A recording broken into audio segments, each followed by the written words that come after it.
Hi guys! Nandito tayo ngayon sa may Sitio Apong, Barangay Cabladan, Sibalem, Antique. Punong-puno ng fog. Supposedly yung target natin dito ay sunset kasi maganda yung sunset dito. Andyan yung west. Sa ibang araw maganda yung sunset dito pag hindi foggy. But since mataas yung altitude nito dito, hindi ako sure kung ilan exactly. Malapit na kasi ito dito sa Aningalan, yung little bagyo ng Antique. Nandun sa kabila, itong daanan na ito ay papunta ito sa may Aningalan. And pumunta ako dun kanina. Malapit na ako sa may Montevalle and yun, Aningalan na ngayon.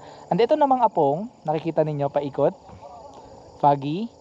Again, sunset sana yung target natin pero hindi rin nasayang kasi mahilig din tayo sa fog. And ayan, nandyan yung west, nandyan yung dagat.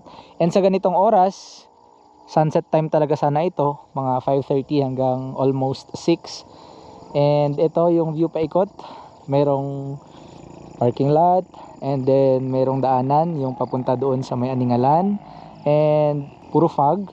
And dito naman sa kabila makikita ninyo yung mga bundok na matataas. So maganda yung lugar na ito dito para sa mga rides ng barkada.